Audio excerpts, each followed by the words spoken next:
Assalamualaikum warahmatullahi wabarakatuh.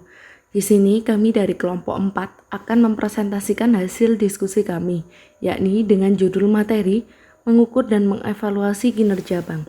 Yang pertama, saya akan menjelaskan tentang pengertian analisis risiko. Analisis risiko adalah metode untuk mengukur dan mengidentifikasi variabel yang bisa mengancam atau mencederai sebuah kesuksesan sebuah acara, proyek, rencana, program maupun bisnis dalam meraih tujuan. Selain itu, analisis risiko juga merupakan cara analisis yang terdiri dari aspek pengukuran, klasifikasi, komunikasi, kebijakan, dan manajemen yang berhubungan dengan risiko yang sedang dihadapi. Metode analisis risiko bisa digunakan untuk mencegah segala alasan, faktor, dan variabel yang bisa menghalangi sebuah aksi dalam mencapai tujuan yang diinginkan oleh individu, organisasi, maupun kelompok. Yang kedua, ada tahapan analisis risiko. Analisis risiko adalah elemen dari manajemen risiko yang di dalamnya memiliki tahapan berikut di antaranya. Yang pertama adalah mengenali dan memikirkan segala probabilitas dari sebuah kejadian, peristiwa, dan kondisi dari yang paling buruk mulai dari sisi internal dan eksternal. Yang kedua, pastikan keterkaitan antara sebab akibat dengan skala, peluang kejadian dan probabilitas efeknya. Kemudian yang ketiga, evaluasi segala efek yang ada di bawah anggapan dan kemungkinan yang berbeda. Yang keempat, implementasikan metode kuantitatif dan kualitatif untuk meminimalkan kemungkinan bahaya lain dari bahaya yang membekak, kerugian, kecelakaan, dan sebagainya. Tahapan analisis risiko yang bisa menjadi bahan referensi selanjutnya adalah dari materi keuangan Sri Mulyani yang sesuai dengan KMK nomor 845 garing KMK 01 garing 2016. Yang pertama adalah mendata sistem kontrol internal yang telah dilakukan dari segala risiko yang ada. Contohnya adalah pengaturan SOP dan sebagainya.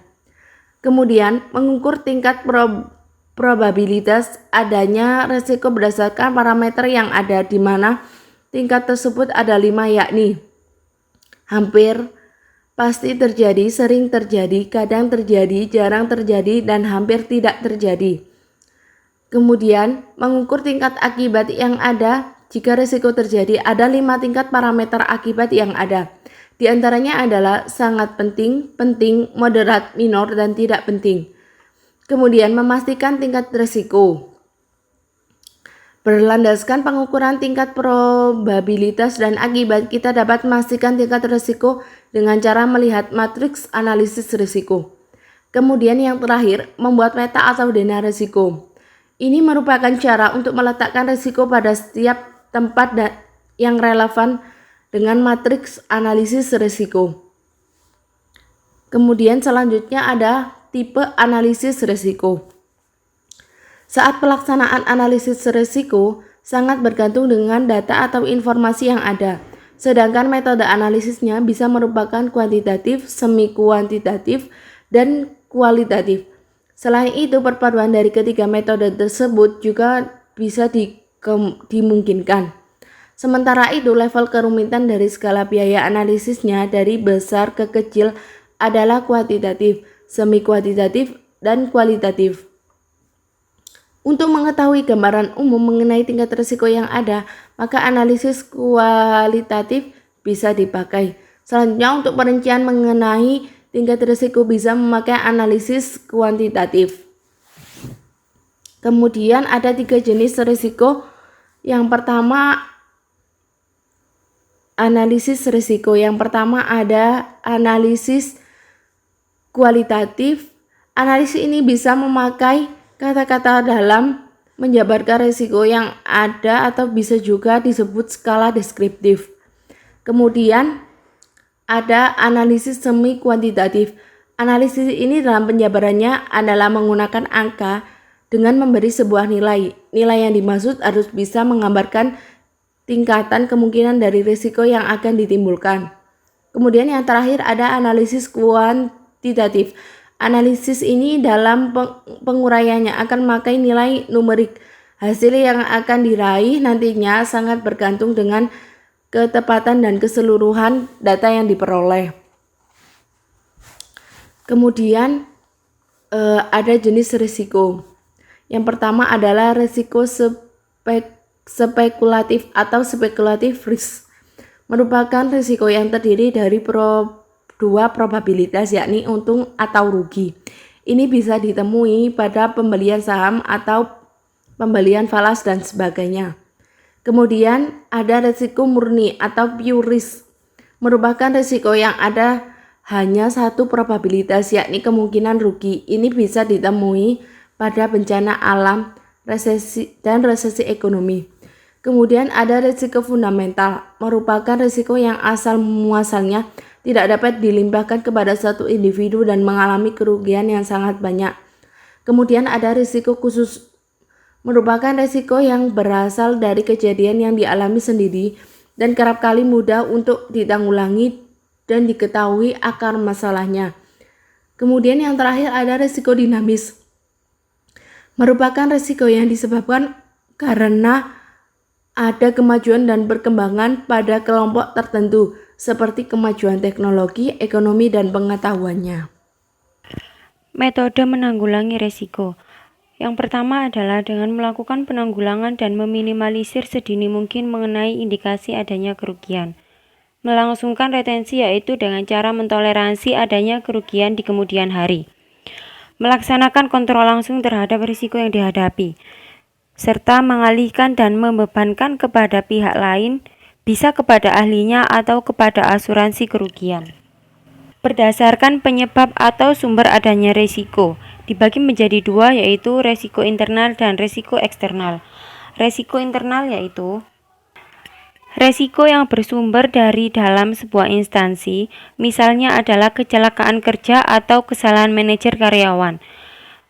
Sedangkan risiko eksternal yaitu risiko yang disebabkan oleh faktor luar instansi, misalnya adalah persaingan, pencurian, ataupun penurunan kenaikan harga. Ada dua macam risiko, yaitu risiko jangka pendek dan risiko jangka panjang.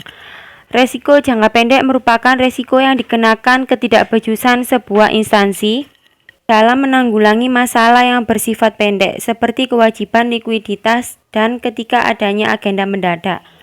Sedangkan risiko jangka panjang yaitu risiko yang berasal dari instansi dalam menanggulangi masalah jangka panjang, misalnya pada gagalnya penyelesaian utang dan kemampuan untuk menuntaskan sebuah proyek hingga selesai. Pengertian indikator kinerja bank kompetitor. Kinerja bank merupakan implementasi dari kebijakan perusahaan. Dalam beberapa penelitian diukur dengan menggunakan variabel return on asset. Manajemen dapat menentukan beberapa kebijakan berkaitan dengan tanggung jawabnya sebagai pihak yang ditunjuk oleh para pemegang saham untuk menjalankan kegiatan operasionalnya. Tujuan pengukuran kinerja keuangan bank. Untuk mengetahui tingkat likuiditas. Likuiditas ini kemudian menunjukkan sebuah kemampuan suatu perusahaan di dalam memenuhi kewajiban keuangan yang seharusnya itu segera diselesaikan pada waktu ditagih. Yang kedua, untuk mengetahui solvabilitas. Solvabilitas ini kemudian menunjukkan suatu kemampuan pada suatu perusahaan di dalam memenuhi kewajiban keuangannya apabila suatu perusahaan tersebut dilikuidasi, baik itu keuangan dalam jangka pendek maupun juga jangka panjang. Yang ketiga, mengetahui tingkat rentabilitas. Rentabilitas ataupun yang sering disebut dengan profitabilitas ini kemudian menunjukkan sebuah kemampuan perusahaan di dalam menghasilkan profit selama periode tertentu. Dan yang terakhir, mengetahui tingkat stabilitas. Stabilitas ini kemudian menunjukkan sebuah kemampuan perusahaan di dalam melakukan usahanya dengan secara stabil, yang kemudian diukur dengan menggunakan pertimbangan kemampuan perusahaan guna membayar hutangnya serta juga membayarkan beban bunga itu dari hutangnya secara tepat pada waktunya. Rasio kinerja keuangan bank. Semakin baik kinerja keuangan yang dipunyai suatu perusahaan, tentu kemudian akan diminati investor. Yang selanjutnya, rasio profitabilitas. Ini merupakan rasio di dalam menilai kemampuan perusahaan tersebut mencari keuntungan. Rasio ini menunjukkan atau memperlihatkan gambaran mengenai tingkat efektivitas pengelolaan perusahaan. Rasio aktivitas ini merupakan rasio yang dipakai untuk kemudian mengukur efektivitas perusahaan di dalam menggunakan aktivitas yang dipunyai. Rasio solvabilitas. Menurut Kashmir, mengenai rasio solvabilitas, ini adalah suatu rasio yang dipakai untuk dapat mengukur sejauh mana aktiva perusahaan tersebut dibiayai oleh hutang. Rasio likuiditas. Rasio likuiditas ini adalah suatu rasio yang menggambarkan kemampuan perusahaan di dalam memenuhi kewajiban jangka pendeknya. Analisis kinerja keuangan bank. Kinerja keuangan tersebut dapat atau bisa dinilai dengan sejumlah alat analisis. Yang pertama, analisis perbandingan laporan keuangan.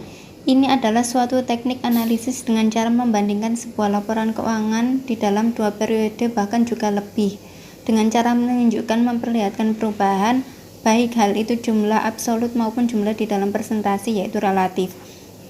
Yang kedua, analisis tren atau tendensi posisi. Ini adalah suatu teknik analisis di dalam mengetahui tendensi kondisi atau situasi keuangan, apakah sedang menunjukkan atau memperlihatkan adanya kenaikan atau penurunan. Yang ketiga, analisis persentase per komponen atau common size. Ini merupakan teknik analisis di dalam mengetahui persentase investasi di tiap-tiap aktiva terhadap keseluruhan ataupun juga jumlah total aktiva ataupun utang. Yang selanjutnya yaitu analisis sumber dan penggunaan modal kerja. Ini merupakan teknik analisis dalam mengetahui besarnya sumber dana serta juga penggunaan modal kerja melewati 2 periode waktu yang telah sudah dibandingkan. Yang kelima, analisis sumber dan penggunaan kas. Ini merupakan teknik analisis dalam mengetahui keadaan kas disertai juga sebab dari terjadinya perubahan kas di dalam suatu periode waktu tertentu.